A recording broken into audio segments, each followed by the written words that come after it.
institutional institutions, whether it's the executive, all of it now functions as one thing. It is fused together into a single organism, and that is fascism. When you have a prime minister who openly campaigns saying they want a Congress Mukt Bharat, and the only other national political party is the Congress, you're saying that you want an opposition Mukt Bharat. You're not willing to tolerate any form of opposition. When in 2019, when he won the second term, I remember all of us were just in shock because we were not expecting that result. And we know and believe and suspect all kinds of things of why that result came to be. But when he came out to speak, having defeated, of course, the Congress, having defeated all the parties, the parties of OBC and Dalit parties that rose in the 90s, defeating Mayawati, defeating Lalu, defeating Samajwadi Party, having won a massive majority in parliament without the Muslim vote. So you have actually reduced a whole community of millions of people. Basically, you told them that a vote doesn't matter. So you have defeated everybody, and you come out, and what do you see on his face? Unhappiness. Unhappiness. Why? Because there are some people who are still standing up. There is the Khan Market gang, there is the Tukda Tukda gang, all of us, basically. And totalitarianism means you cannot accept any opposition at all, whatsoever. So we have this country which is more like a continent than a country, with thousands of dialects, hundreds of languages, religions, ethnicities, castes. We are a country of minorities. There isn't actually any majority in this country. And all the violence that we are seeing today of Hindutva, fascism, is that attempt to create a majority, an artificial majority, which actually doesn't exist. You're trying to create it, and it isn't new. When it started with, it started long ago, when representative democracy or representative government began to replace imperial power. Then suddenly everyone got anxious about numbers. Until then, it didn't matter that millions of people oppressed by the caste system, by the Hindu caste system, were converting to Islam, were converting to Sikhism, were converting to Christianity. It didn't matter that they didn't manage to escape caste because caste followed them into those religions. But those moments when this was happening, when this conversion was happening, the millions, it didn't matter. Because then numbers didn't matter. Then it was all right to be this exclusive, Brahminical society where a very few people control everything. But when the anxiety of numbers began, then began Hindutva. And then began the idea of this political religion. Then began the anxiety about conversion. Then began all those meetings, Jat Pat Torak Mandal and Arya Samaj, all of them to woo, especially the millions of Dalit people who were converting back into the quote-unquote Hindu fold. And that was the beginning of this modern fascism. And for a society that practices caste, it's just a sideways shuffle. For a society that believes that Brahmins are the gods on earth, it's just a side shuffle. Fascism is just a side shuffle. We, way before the Germans started off on Aryan, the belief in the Aryan superhuman, we were doing it in India. So it's very easy for this society to become a fascist society. Clifton, you spoke about how 100% of the sanitation workers are Dalit. Look at the other side of it. Look at the caste of our great industrialists. What is their caste? Caste is something that is the engine that runs this country. So, Adani, Ambani, Mittal, all of them, what is their caste? What is the caste of the predominant judges in our country, the editors, the owners of media? So, we are structurally somewhere between feudalism, apartheid, Nazis, fascism.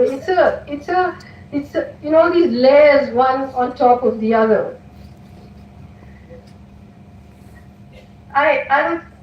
These days I keep thinking about all the struggles that have happened in this country.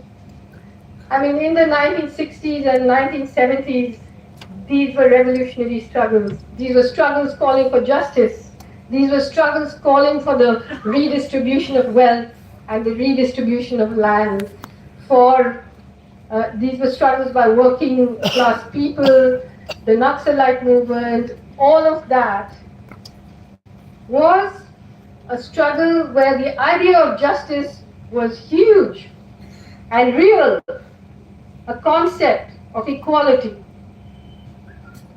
After those struggles were crushed, of course they keep re-emerging in other forms, but after those struggles were crushed, in the 80s and 90s came what? The anti-displacement struggles. Clifton and I met in the Narmada Valley, and we were just talking about what a profound understanding of the environment, of ecology, of democracy, of all of that, the struggle against that big dam gave us. But what was fundamentally the fundamental argument was not displacement, but the fundamental base on which you could fight against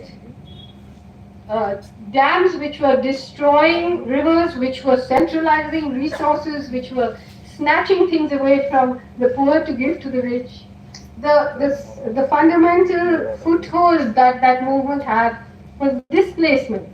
So from talking about the redistribution of land, the end of zamindari and all that, you come to displacement, where you're just saying, जो हमारे पास है, the NREGA, Narega, अच्छा, just give people minimum wages for 90 days.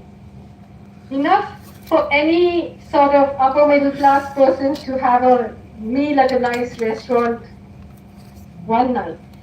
That's all you're asking for. That was being mocked, that was revolutionary, that is impossible. After NREGA now, it's like NRC. You can't even be sure of your citizenship. And as Hannah Arendt said, citizenship is the right to have rights. So now you come to are we really discussing fascism? The only people who at one time said that you can only be a citizen if you produce these sets of documents that we will approve of. In Nuremberg, the Nazis did that. So then you come to NREGA, and now we've come to kya? कि आपका नमक खा रहे तो हम vote देंगे. This is the journey of most people in this country, not the fighting people, but otherwise.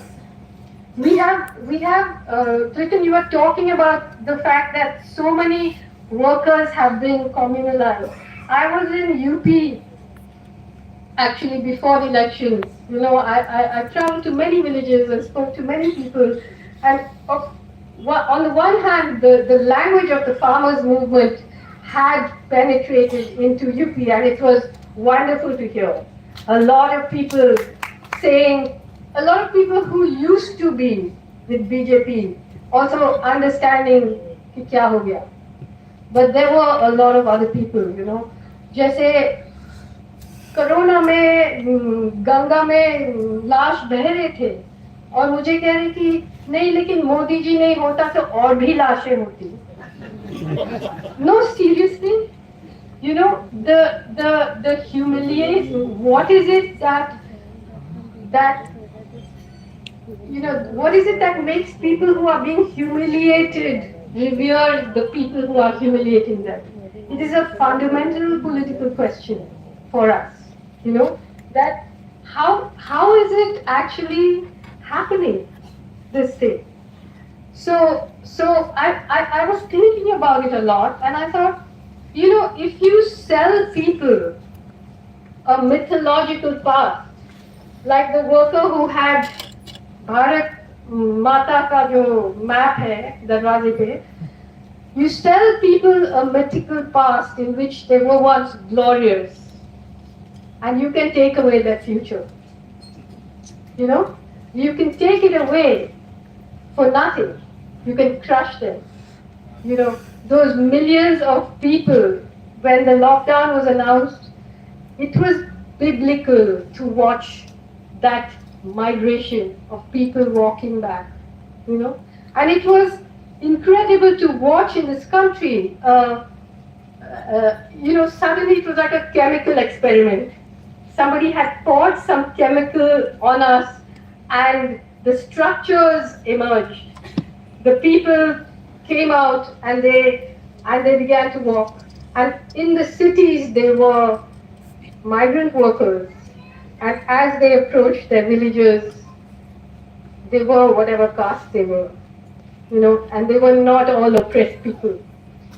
They were also oppressors. So we have a system in this country where the hierarchy of caste has created a people and a society where someone always has someone to be oppressed by and someone to oppress. So it's like a gigantic self-surveillance machine, you know, so very, very dangerous. But I just want to go through a few points about how we have come here in this modern time right now, through international understandings of fascism. And just while I'm on the subject of international, you know, we must be aware that the world is in a very, very dangerous place right now. I was in the Ukraine actually just before COVID, because my books were translated into Ukrainian. I was in Poland and in the Ukraine, and I was shocked, you know, the first time I realized how common people can hate the left because of what had happened to them, you know, because of the unacknowledgement of things that have happened to them. Not in terms of the principles of what socialism is, but what was done in its name and unacknowledged the price that was paid. But anyway, Ukraine now is, the ripples that are coming out, I'm sure many of you are following it, but it is so very, very dangerous. Because that war is not a war that anyone can lose. It can turn into a nuclear war at any time, you know. So you're going to see Europe now facing a kind of winter that it hasn't faced since the Second World War, where there isn't fuel to heat homes and so on. That bitter winter, Russia is also waiting for the winter which always helps it in war. So it's a very, very dangerous situation in the world right now. And what we are experiencing in this country is being experienced in other places in deeper ways, you know, also. And in all sorts of societies, Islamic societies, European society, American society. In Iran, women are fighting for the right not to wear a hijab. In Karnataka, women are fighting for the right to wear a hijab. It is not an antagonistic struggle. It is all about coercion and control of women to further particular kinds of ideology. It is to stop women having a choice. And in America, the worst of all, you're fighting enforced pregnancy. You can't have an abortion. You know, so societies are coming apart. But coming back to this, So the point number one is fascism begins with a deep social crisis that is seen as a threat to existing social hierarchies.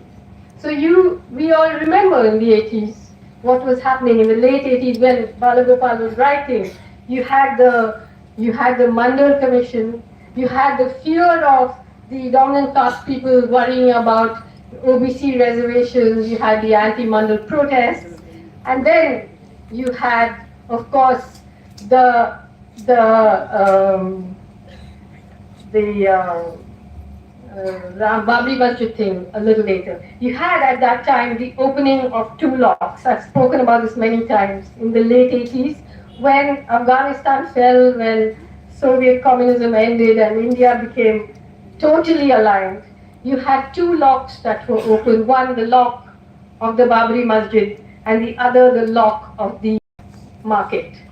And those unleashed two kinds of fundamentalisms, economic fundamentalism and Hindutva fundamentalism. And those two kinds of fundamentalism had two enemies. At the extreme end, you had everyone who resists this neoliberal economy is a Maoist, an urban Naxal, as we all know now, as all of you and we are, I guess. So you had that, and then you had Islamic terror.